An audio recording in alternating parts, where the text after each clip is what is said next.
We come to Friday in the Friday indicator, closing on the highs or lows for the week. Well, we're way off the lows and not too far from Friday's close. But what kind of tweets are we going to get? What kind of news are we going to get on this Friday? We'll find out. We got a lot of earnings. Buy the dip as some of those earnings. We got Tony Pawlak, 835. See if Tony's still holding on to that long, kind of nursing that position. We got an interesting topic to cover here on pre-market prep. It's Friday. I'm excited. Let's get things started.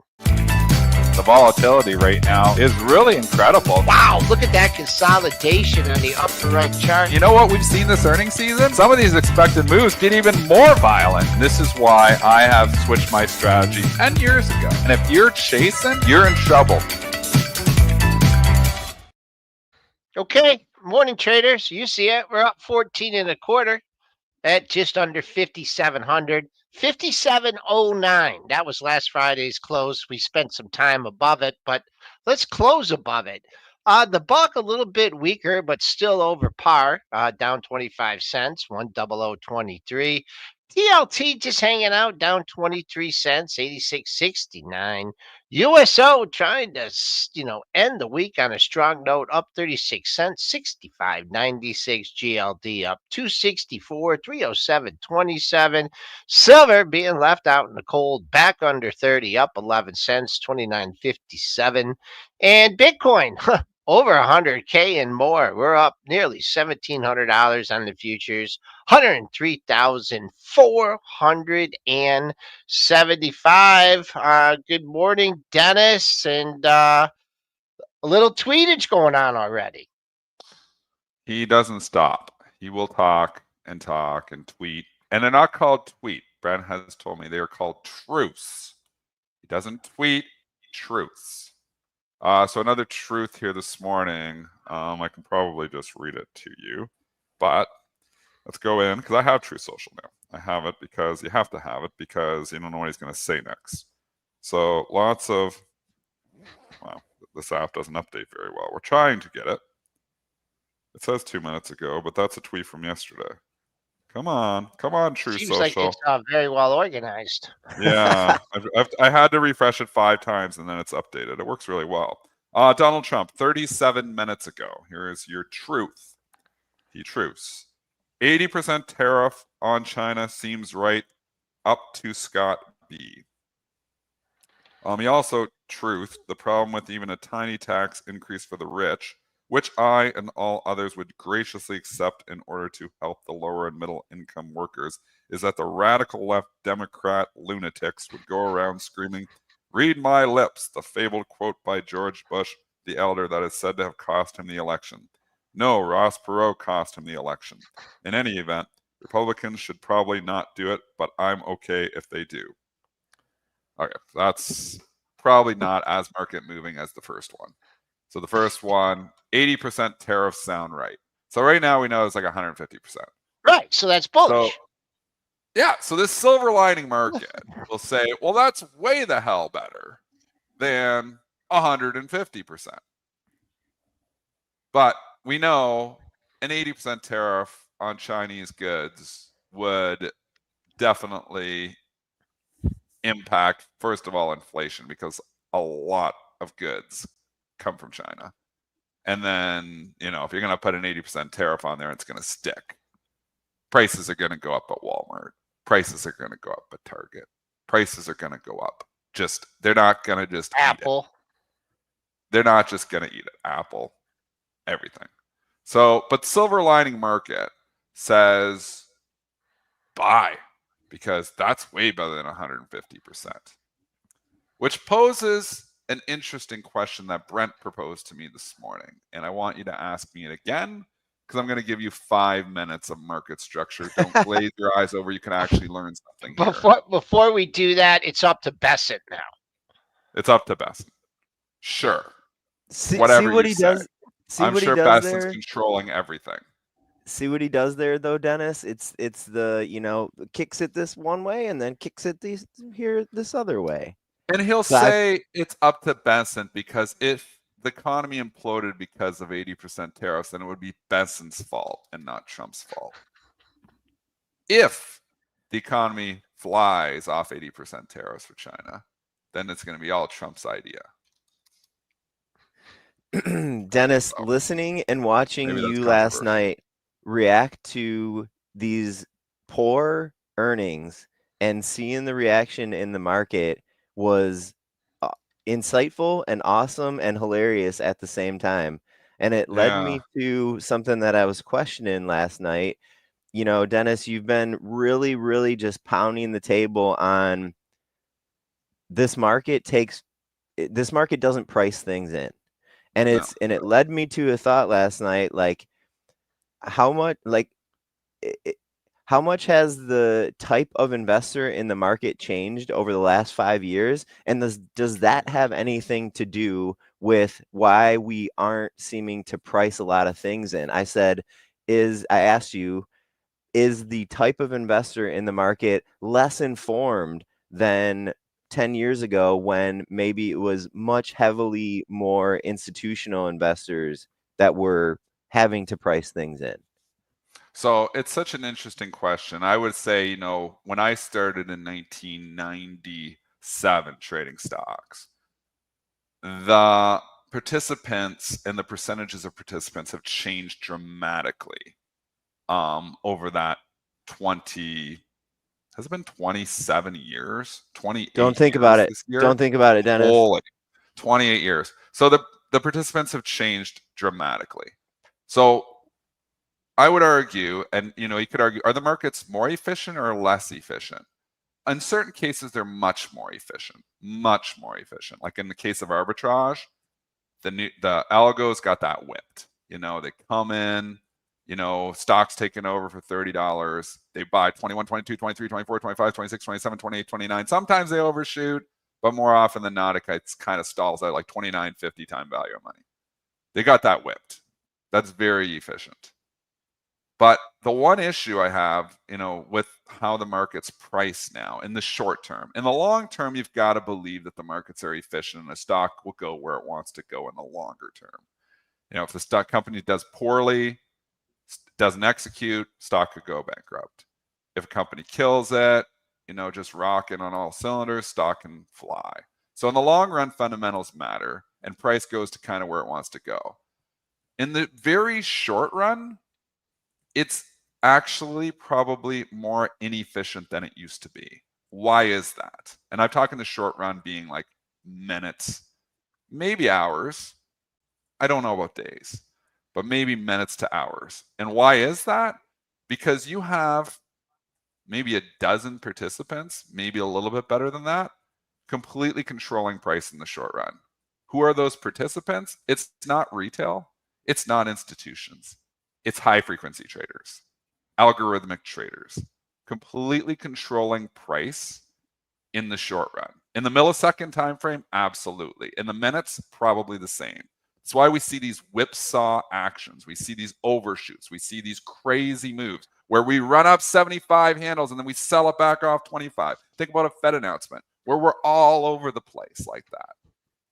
It's because you have just a select number of participants really controlling price in the short term. Maybe a little bit different than it used to be where markets moved slower. Now they move off headlines so violently, so quickly. So there's not as much information in those short-term prices because it's simply an algo that's reading a headline this morning. Oh, 80% tariff, and show the charts, Joel. Maybe it would be better to actually show, you know, what's happening with the SPY, you know, because we can use this as case in point. Okay. But they come out, you get a truth from Donald Trump, and the algos are all over the place with it. You know, like bring up SPY off, you know, 37 minutes ago. I guess it's 41 minutes ago now, where we're zooming into that action. We're like, blah, blah, blah. They buy it up. Hey, Dennis, do you want to name 80% is some less of than these 150. participants? Do you want to What's name that? some of them? I mean, we know Citadel, obviously. We Maybe know. like a Well, and Renaissance Citadel or is a more of a market Paulson. making firm. So I wasn't even really thinking about Citadel. Okay. And I don't want Okay. to call out, like, again, we don't know which companies, which high frequency trading firms are running news algos. I think Citadel might do some of that. Probably not on their market making arm, but on the other arm. So they probably do a little bit, like they probably do a lot of it too. I think there's obviously a lot of other high frequency trading firms that, participate in the news price discovery process. I try to participate in it too, but I'm slow and I'm a small player and I'm not lifting, $50 million worth of S&P futures off of something, where there is some firms obviously doing that. So bottom line is, I think the markets actually become very inefficient in the short term because all other participants kind of been pushed out of that time frame. Where, I think back to like 1997, 1998, 1999, especially when I started Bright Trading in 99, 2000. We were all sitting there trying to trade off the Fed. Like 400 traders at Bright Trading, just one prop firm trying to sit there and do it. So you had a lot more people in the price discovery process, human intervention. There's no humans in the price discovery process anymore. We try to participate. So in that short time frame, not saying in the long time frame, there absolutely is. This is just thinking, you can agree or disagree. But bottom line is, I think the markets are very inefficient in the short term, other than arbitrage. So the free money stuff is, gone from the markets, and I was saying this on the STN room. I can remember Professor Musson, shout out to Professor Musson, who may actually listen to the show every once in a while. He was my university professor in one of my stock market finance courses. And I remember him saying to the class, I remember asking the question, I'm like, about arbitrage. He was teaching about classic arbitrage. Like stock has taken over $30, 21, 22, 23, 24, 25, the algos buy all that up. He said to the class, this was in 1996, he said, you guys will never be close enough to the market to profit from arbitrage. I definitely proved him wrong for a lot of years at Bright Trading because I made a lot of money from arbitrage. I had algorithms running it, inefficiencies all over the place. 99, 2000, 2001. I started really algorithmic trading more so where I had like a lot of algos running back in like 2004.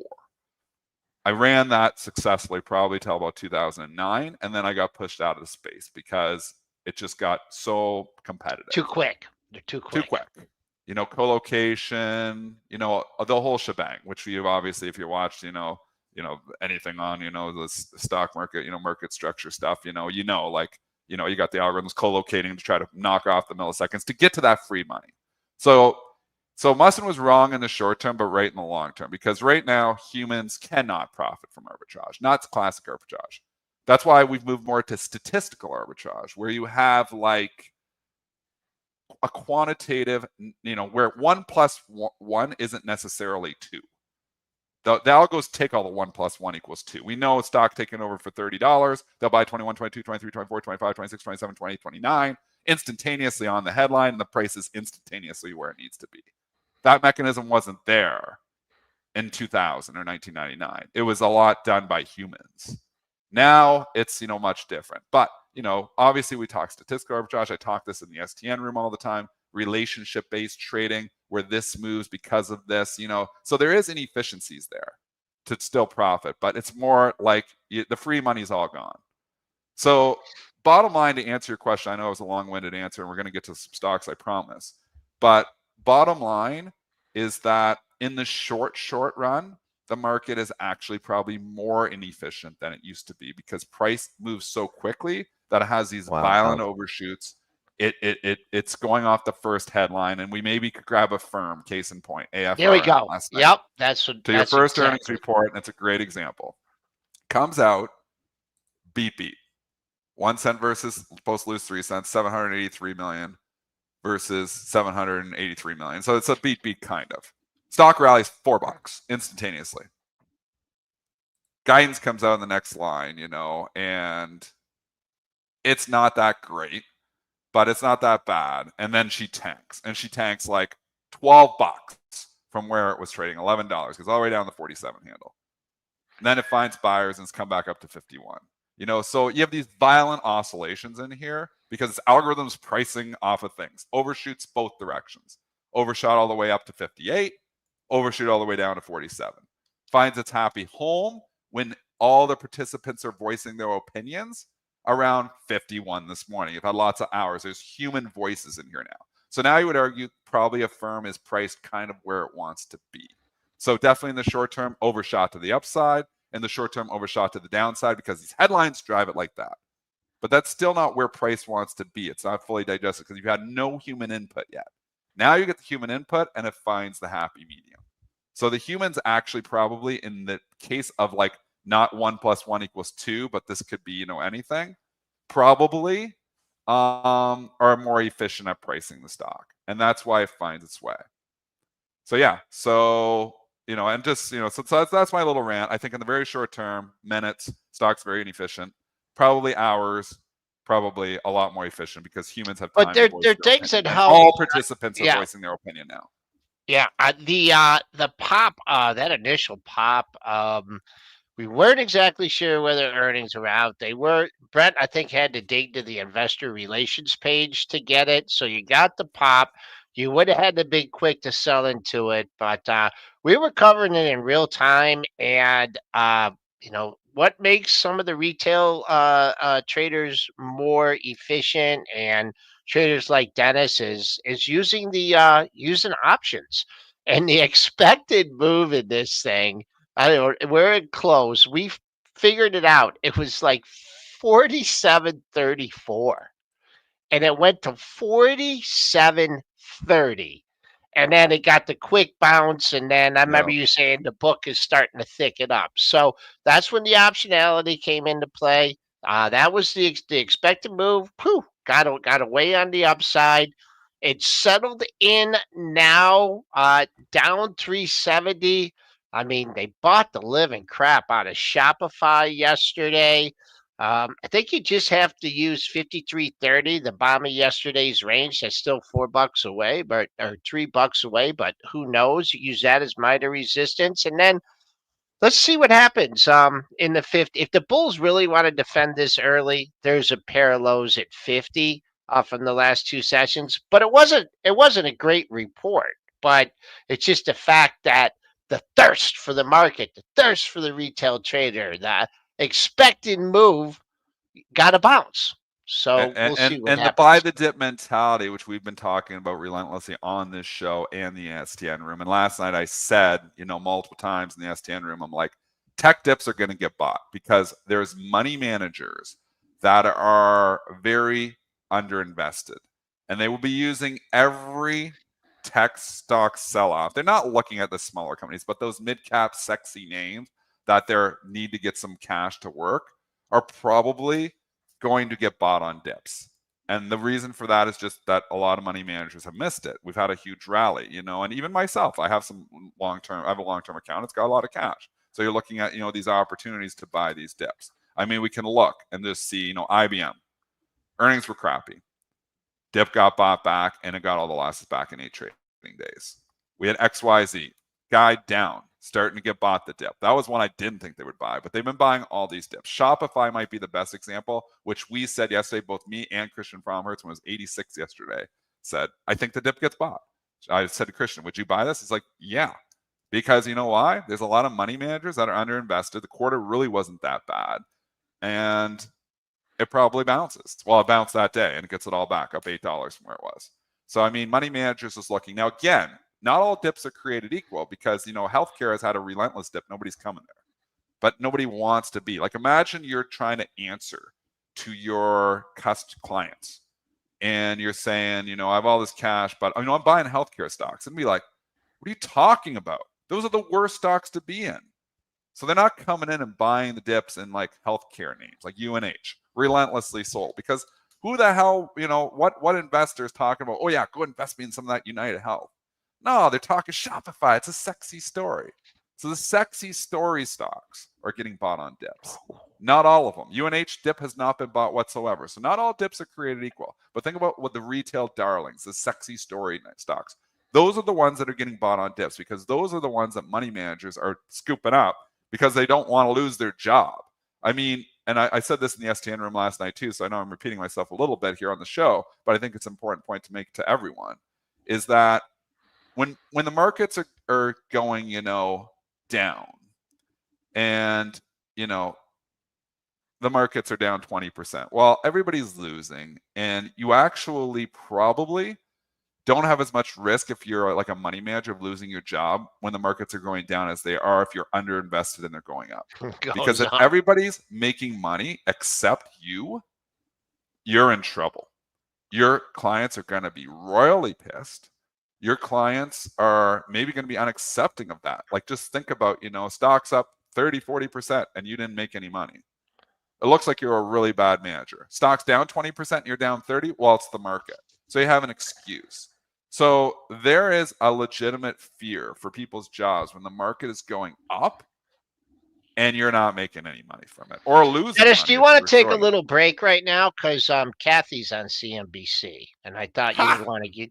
I would want you to get some trading tips. So speaking of those money managers that are silver lining investors here, I mean, nobody's been more silver lining and gifted than ARKK. Just look at the long-term performance here as we're talking about money managers who have massively underperformed the market. ARKK in 2020 was $159. Today it is $51. The QQQ in 2020 was 300. Today is 489. So roughly the Qs are up 60%, and Kathy in that same time period is down more than 60%. Wow. That's called buying growth at any cost is costly in the long run. In the short run, she looked like a genius. In 2020, they said, this is the new Warren Buffett. This is the way. Star Wars reference. She's the one. She's the next best thing since Warren Buffett. Everybody was saying it. She's better than Warren Buffett. We realized that it was a bubble, and when you pay anything for growth, meaning any cost whatsoever, ignoring all fundamentals, just saying there's a story here, and I'm going to get in the story. This is what happens. So you can look over the last 7 years, which has been one of the best periods for U.S. stocks. ARK was $40 in 2018. It's $51 today. She missed the entire rally. And that's because she was paying growth at any cost. Growth at a reasonable cost. That is the way. That is the Buffett way. So she just adjusted a little bit, and it's made her drastically underperform the market. Now she's completely forgiven because people still give her money. And maybe eventually she will, come back. But, maybe she's learning. I know she's not like 100 stocks anymore. She's trying to, get down. But still, this growth at any cost model, it is not the way. Kathy has proved that to us. All right, Dennis, I know we're talking about reports and buying the dip, and I know you absolutely adored this DraftKings report. You just couldn't keep your finger off the buy button. They missed by a dime. 12 versus 22. They missed on revenue 141 versus 1.44. Let's throw some lower guidance in there, right? So why not? Brentster, if you're still sitting here, but last night you were looking at you were breaking down the reports live from the S10 room, and you're like, Denny, this is not a good report. You're like, Denny, this is not a good report. You kept saying it. And the stock was tanking. The stock tanked. 12 cents versus 22 cents, 1.41 billion versus 1.44 billion. That's a miss and a miss. And then the guide, analyst estimates for sales were up at 7.61 billion. It's huge. They lowered it down to 6.2 to 6.4 billion. That's a significant cut in guidance. Significant. Stock got hit. Rightfully so. The news algos probably had this right, knocking it all the way down to where do we get down to, Joel? Let me see here. I have the data when it's so. I wish I could make these a different color. I think we got down we got down to 32.68, Dennis. So news algo said, miss, lower, we sell the hell out of this. But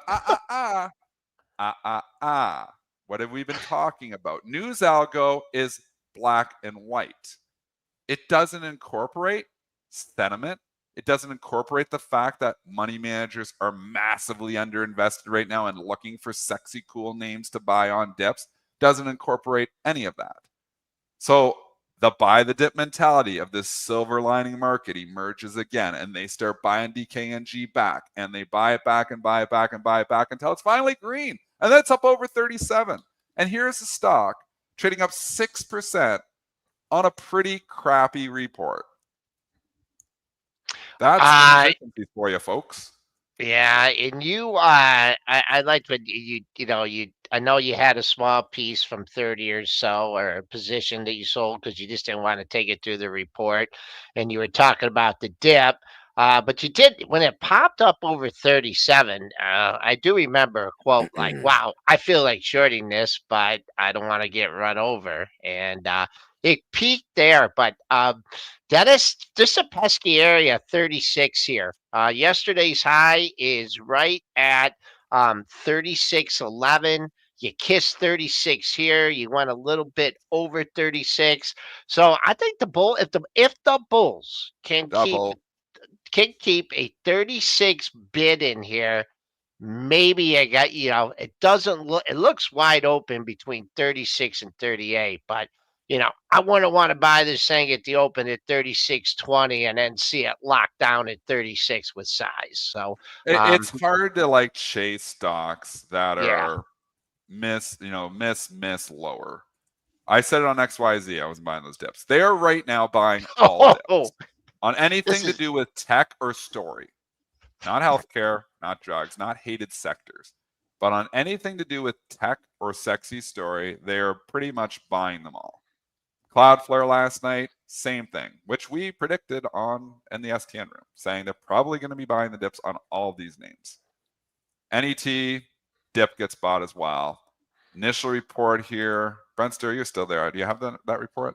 Oh Cloudflare? yeah. he's Yep. typing. Go ahead, Brent. You want me I to have it do if you it? don't. So they I have they it if you had don't. they were mixed on the quarter. Q1 adjusted earnings 16 cents, that missed the 17-cent estimate. Sales did beat by about $10 million. Their guidance was like kind of in line to light. Q2 guidance 18 cents versus 19-cent estimate. They did affirm their fiscal year guidance, kind of the one piece of little silver lining there in the report, but not the greatest report out of Cloudflare. In line to light. Not the greatest report. All things true. News algos. Light guidance. What do we do on light guidance? We hit the thing. But News algo only incorporates the facts. It doesn't incorporate the fact that money managers are underinvested and looking to buy any tech stocks on dips. We can incorporate that fact because we have a brain. No brain in algorithms, just programmed to what they do. Boom. Goes down to 118. That dip was scooped up so fast you couldn't even see it. Other smarter traders coming in and saying, yeah, these dips are going to get bought because these money managers aren't invested. They need to buy stocks. What happens? Stocks up now 10% from being down 5%, so 15% turn. That's the inefficiencies that the human being can take advantage of. That's the inefficiencies that are present in the very short term, but not present once you get, really into the hours, but in the minutes it is. That's the inefficiencies that we try to take advantage of. Now, again, it's hard to just randomly buy dips. It's not always that easy, to be the hero. But, as long as you've got the idea, imagine you had the other idea in your head going in and saying, oh, crappy reports, they're going to sell these things down. I mean, that's the news algo's idea, but we're ahead of them because we're already realizing the type of market we're in. That might change tomorrow. That might change the next day. But right now, the buy the dip mentality rules, and the news algo loses on that again because they're not incorporating that sentiment. So you news algos out there, you need to incorporate some sentiment in there somehow too. Dennis, something that you've been kind of like subtly moving around the last week or two, and I think I was able to like verbalize it better yesterday, is that all these, fundamental, extremely important trading investing adages that are like some things that you learn over the course of being a trader, they are taking a back seat right now when you have a better understanding of the sentiment in the market right now. And that's what you've been doing extremely well over the last few months, is saying, here's the market that we're in. We're in a market that's not pricing things in right away. We're in a market that is buying the dip and selling the rip. And you are very disciplined in adhering to those, those age-old adages that people learn right when they start trading, and it takes a while to learn. But when you have a better understanding of like the current sentiment, that is what's dominating your trading right now, it seems. Yeah, for sure. Sentiment still drives price, and I'm not trying to read it from, I don't look at anything like, oh, let's look at, where sentiment is on your scale that, some Sure. CNBC or some You look at media the It's a Investors created. feel. Business Daily, Dennis. Just get the Investor Oh Business. yeah, I'm right in there Yeah, reading the yeah. Where's it sentiment at? and saying this is how I incorporate it in. No, I'm down in the ditches, like feeling it out. It is, Brent. It's Yeah. all feel. Yep. And when you trade, this is what I say. When I go away for a week, I come back and I feel like I'm lost for 2 days. I take it easy because I got to get that feel back. When I've been Yeah. trading nonstop and not missing a day for, I don't know. I guess I went to Florida a month ago, so I missed one day. But, really in tune with the markets, like really feeling it. I mean, that's screen time that is just paying bills right now. So you're getting that feel from like, hey, I can see clearly what is happening here. There's patterns here. And I mean, a lot of trading, especially day trading, is just pattern recognition. It's like identifying, what is happening and that history probably rhyming or repeating itself.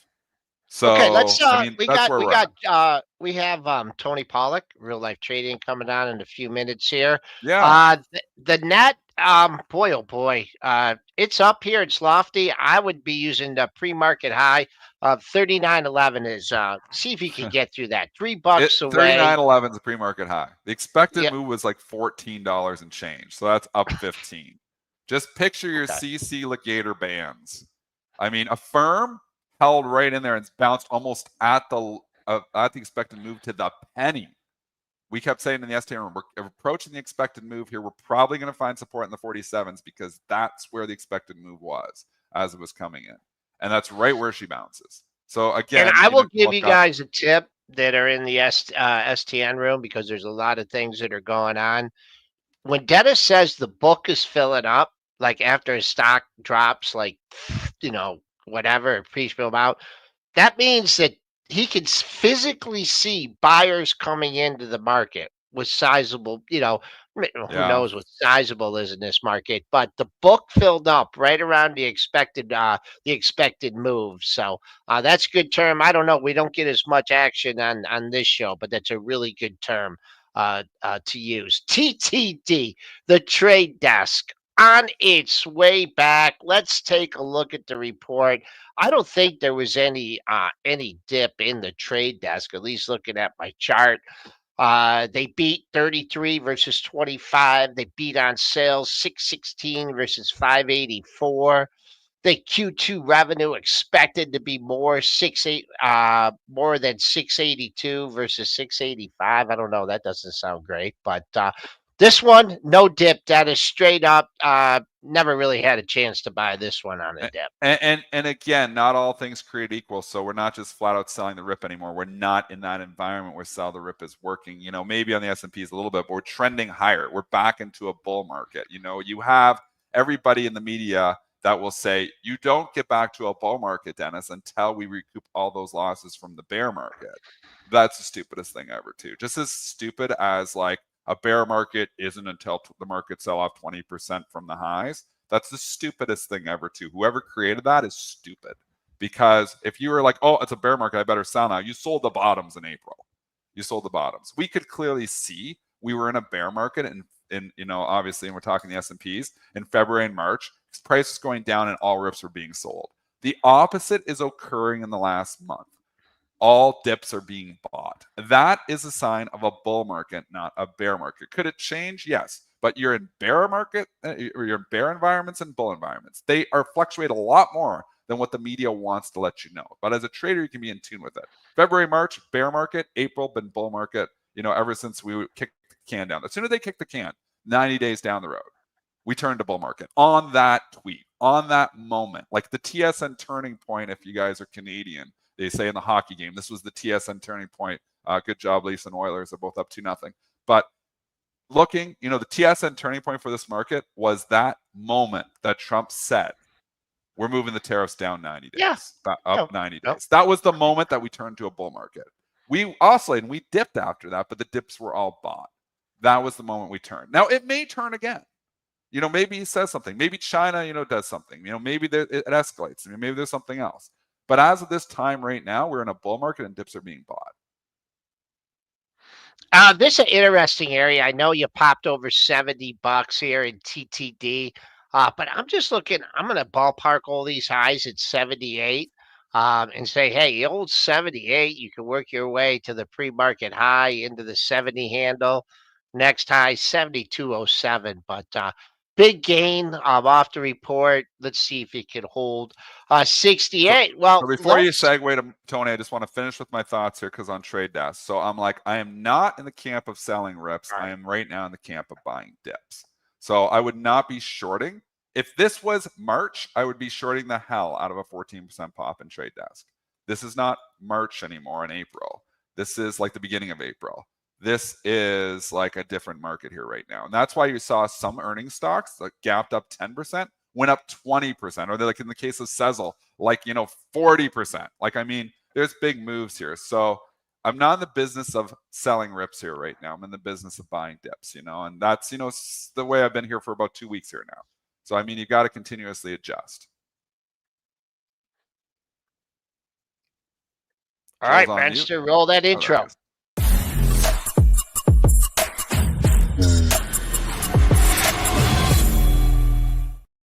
So, yeah. Pawlak, he's already smiling. I mean, he's always smiling. Life is good. You're the happiest guy. You must hang around a lot with Jeremy Newsom to be that happy. Dude, yes. Yes. You're not allowed to unless you're that happy. Tony, how are you? Let's just start overall with the navigation of these markets when we have a headline coming from Trump 4 times a day that drive the markets lately higher. But how are you navigate? Do you just ignore this noise and you're like doing a little bit longer time frame and just like put your thesis on there and go with it? Talk to me about how Tony Pawlak navigates these headline-driven markets. It's such a good question. For me, it's like I see momentum in the markets. I see the bull momentum lately, and seeing that bull momentum is making me go, look, whatever news comes out, I just don't think the markets have quite made it to their big levels yet. And for I'm a big SPY trader, you guys know, 575 and 580, like that's where I'll finally start putting on some okay, we might have some cautionary tales here because we've gone up so much, it can still go up a lot higher. I'm just expecting the news to drive the markets to where they already want to get to. So that's kind of what I'm looking at. And we'll see. Navigating these markets, I'm doing a lot more day trades, kind of getting in and out. And I have my longer term stuff. Like we bought down near the bottoms down there around 480. Those are doing great. I'm going to hold on to those for a while. But trading right now, like my little base hits that I'm getting, just in and out of the markets, find some opportunities on day trades and navigate it that way. Because trying to hold for 2 or 3 days could be a little rough. There's a lot of volatility out there, which is starting to calm down some. But yeah, that's been my goal, is just like I've been calling out that level on SPY, that 575, 580 in my group for a month now. And I'm like, I think we're going to get there. So until we hit that level, what's the level? 575 and 580, somewhere in that box range. Highs from March. You're looking at those highs from March to get that's back. Going to be a big time level. Where this market kind of wants to go. I won't argue with you. I mean, it seems like this market just wants to go higher. I've called it. We called it today on this show, the silver lining market, because we seem like we get bad headlines. Even this morning, Tony, we get a truth from Truth Social, Donald Trump, saying 80% tariffs sound good on China. Yeah. I'm like, you think about that logically. Yeah. 80% tariffs. What would that do to the economy? It's going to definitely cause inflation. But the market doesn't think that right now. It's like, that's a hell of a lot better than 150. Let's buy stocks. Silver lining market right there. Case in point from 1 hour ago. Yeah. Yeah, they're gonna. My thinking is they're gonna drive it to that area, whatever it takes. No matter. We had India bombing Pakistan, and the markets were like, "Yeah, we're good. Like, that's fine." So, we're just gonna get to those areas.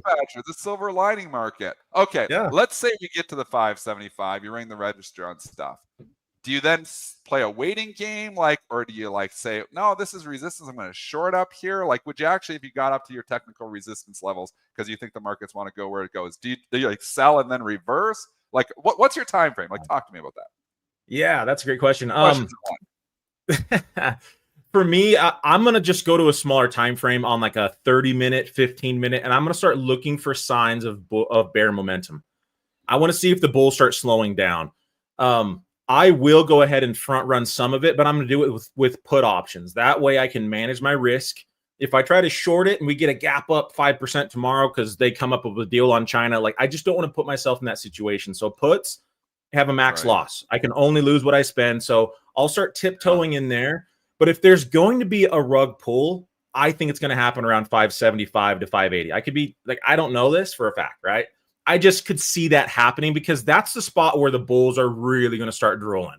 They're going to be like, okay, now's the time to buy. It's like, no, you got to buy like a month ago, right? Yeah. You know, 10 up days in a row or whatever we put in over the last week or two. It's like, it's just setting it up. I just can see it for some reason of if the markets want to pull that rug, that's where it's probably going to happen. Because I feel like that's where euphoria is really going to start kicking in. And I don't know if at this point we actually pull back to the lows. I doubt it. I think more like 550 now would be my target for those bear positions. So let that thing pull back down into the 550. So those are my two like real big levels. So if the bears don't hold 580, we're going to all-time highs quick. If they do and they start pulling the rug down out of the feet of everyone else at 580, I think 550 is where those bulls are going to be. And so if those bulls hold 550, great. I think we bounce out of here. If not, then the door is open to revisit some of those lows and we'll see what happens. We'll go from there. But that's just throwing it way out there in the future. Who knows what's going to happen? This is the level I'm watching. I think the markets are going to get there no matter what they try to do. So Tony, you have your levels, you have your strategies, and you have tweets and social media and things that get in the way. Yeah. Talk about some of the common mistakes that not only you make, that Dennis makes, that I make, that when you have a good strategy and you get a little distracted, how do you talk about those common mistakes, and then how do you recover for them? Yeah. I would say one of the biggest things, I guess I'll kind of cover this here in this approach. Let's go a little different. One of the biggest mistakes people make is they try to have strategies solve everything for them. They want strategies to make them a consistent trader. They want strategies to help them to avoid all the mess. But that's never going to happen. You need price action to get consistency and to help you navigate this market. You need to be able to see the trend. You need to be able to see the momentum in the market. So how big of a move are we about to have? And then you apply your strategy to both of those. So if you can understand price action, so you can understand a little bit more on the trend, who's in control at the moment, which way is it going, so you're not on the wrong side of things. Everyone's been trying to short this bounce up, and they just keep getting beat up. It's like the trend is bullish. You need to be able to understand when that trend flips and when it's still in that direction. And then you need to understand days that have momentum. For a good chunk of this week, we didn't have any momentum. Like I didn't trade until yesterday or Wednesday. During the Fed decision. Like I didn't do any trading Monday, Tuesday. I just sat back because I didn't see any momentum. Were there opportunities to make money every day, every second, right? Yeah. Opportunities don't really like all you see is the end goal on opportunities, but you don't see the risk. I need to look at my risk, and my strategy is going to set myself up where I can lose small and win big, like I talk about all the time. So look more at price action to answer that question. Look more at price action to give you those consistent returns and to help you to navigate these areas, because it's just like yesterday. We came down into a beautiful retest area of that gap on SPY. Price action was telling me this is the area that it should go bullish, but I knew that Trump was also talking. And so navigating some of that, I had a bullish lean. I knew that there was a chance for momentum. And then I sat back and I waited a little bit more for price action to show me the momentum that, okay, this is where the bull should be. And then now they've come in, and then you jump on that and you can make some really good money all the way up to the 570 or so yesterday. But that's going to be the key to navigate a lot of these tweets, a lot of this volatility and randomness, is to understand the levels you should be looking at. And I do this on every time frame, whether I'm day trading, whether I'm swing trading. I pick my levels that I know are going to give me really clear signs of like, if the bulls are going to be here, they're right there. The bears are going to be there, they're right there. And that's where trading becomes a lot easier, because in the middle of that, you have a lot of up and down and all around. But at those levels, you can know real quick the bulls came in or they didn't. And so you can cut or you can hold and really catch these big momentum swings.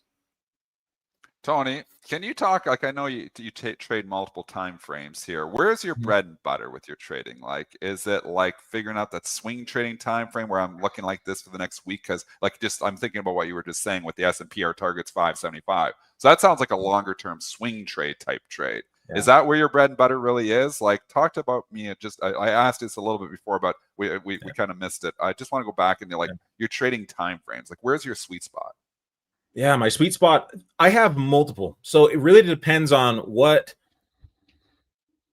where can I see the momentum? Sometimes I look at the bigger picture and I'm like, I don't know where we're going tomorrow. Like, we are all over the place. And so then I dial in on something short term because I can figure out momentum and trend for the next hour. Sometimes it's harder to figure that out over the next week. Yeah. Sometimes I don't know where we're going over the next hour, but it's very clear to be able to see where it's going long term. And so I have to figure out which ones I'm more aligned with. So where can I dance with the markets and where do I feel lost? If I feel lost, I don't trade it. And I just wait for the moments, opportunities, whether that's the next 20 minutes or whether that's the next month of where I can figure out, okay, I'm aligned with these markets. They make sense to me.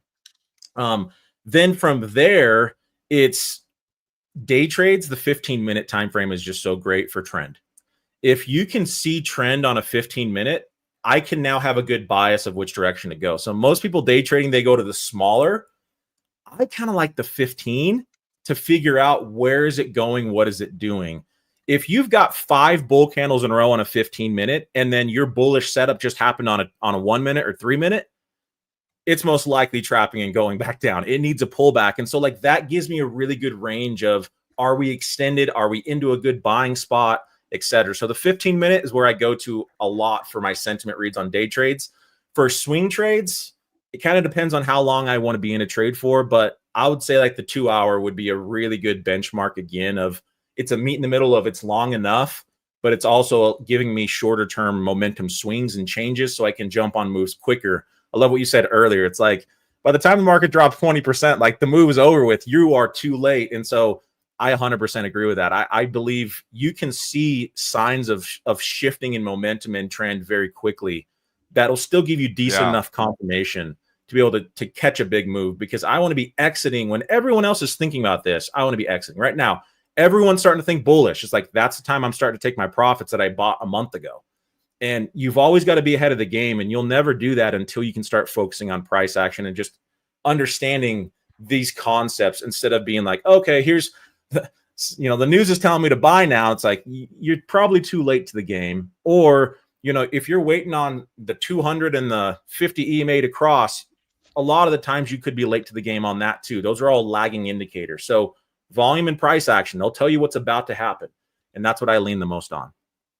So you said 15-minute. Do you go any shorter time frame in the 15-minute? Because I try not to. I'll go to 1 minute, like just for like for the economic data, and also earnings, and it's just more exciting. And it's funny because I think about the 15-minute, Dennis, and you remember what Eddie Franco used to say? Our mentor. I think he might have gotten this from who's the head of IBKR, that distinguished Putterfee. Yeah, that you cannot predict the market out farther than 7 minutes. That's what Eddie used to say. Was that Putterfee said that too? That's what Eddie said. I was 7 minutes. I mean, it's like 7-minute abs, 6-minute abs, 5-minute abs. That's what Eddie said. And then I'm thinking 7, and then I'm thinking, well, 7 times 2, 14. Well, why not make it 15? And then you also think about Vegas and craps in 7. So all about probability. Tony, we got one more minute here with you. You talk about your bullish setups here. One thing we try and emphasize, maybe not at this point. Is there anything that you don't like? Anything like Humana or UNH? Is there anything you're actively looking to pick on? That I don't like, that I want to pick on? Shorting. I'll tell you, we want to know what are your favorite shorts right now? What are my favorite shorts right now? Oh man. He doesn't have any. We're in a bull market, Joel. I was gonna say I haven't. Most of my favorite shorts ended 2 months ago. Now it's like, okay, we'll just buy these things up. Okay. You know what? Shopify is one that this is going to be a little controversial. Shopify right now, to me, it just looks weak. I don't think it's fully recovered from that huge sell-off a few years ago, whenever that was.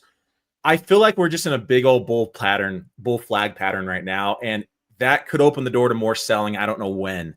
It could be a couple years out. So it could be next week. I don't know. I have to look at it more, but that is one really where I think Shopify still has weakness underlying on the charts. Okay, that's good enough.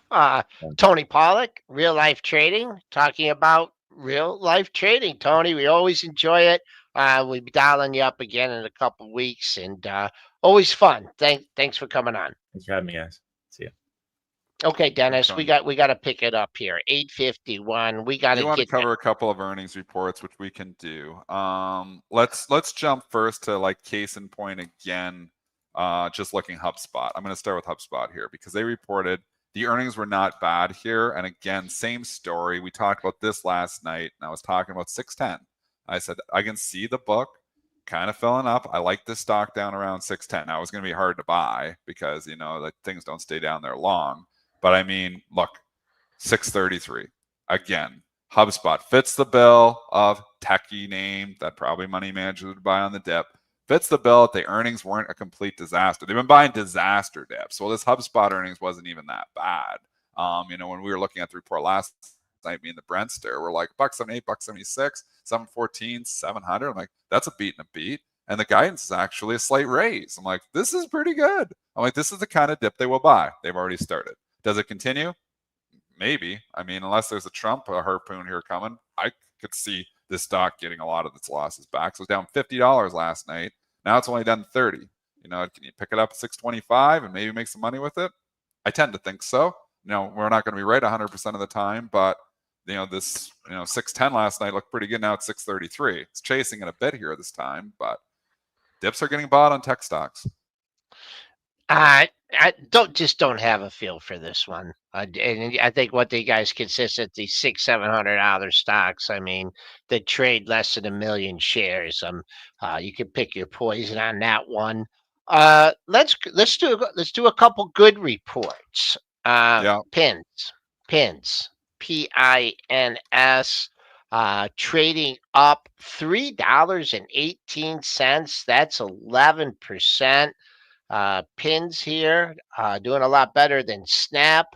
Well, now here's a weird one. They missed by 3 cents. What a bull market. Misses don't matter. They buy the dips on misses, and then obviously but again, there is guidance here, and the guidance is decent. It was a slight raise, so they did miss 23 cents versus 26 on estimates, but the beat on the top line 855 versus 846. They're talking about 16% revenue growth. There's some talk here too. MAUs increased 10%. So that's your reason. They look at that, especially in the social media stocks. They really look at MAUs. So that was pretty good too.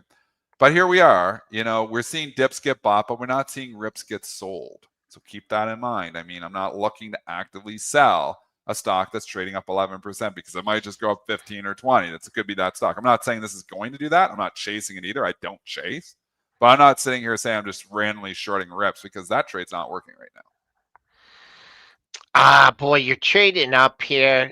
You did get a 32.91 print, so that's $2 away. So I think you might want to lower your expectations in getting that. This $32 area, if you had that as a target today, 31.99 was a high, bumped over 32 here. So I'll just right now, since you've backed off that high, let's see what happens at 32 to 32.25. I have no, if you want to whoop up on this thing and short it, I don't think you have a chance under current market conditions to get to the top of yesterday's range at 28.41. But we'll see what happens if and when it gets to $32. Let's stay with the good and Lyft getting a lift. Did they stick any other zeros in their report? I remember that. They had the extra zero and the stock popped. Shows how inefficient this market really is.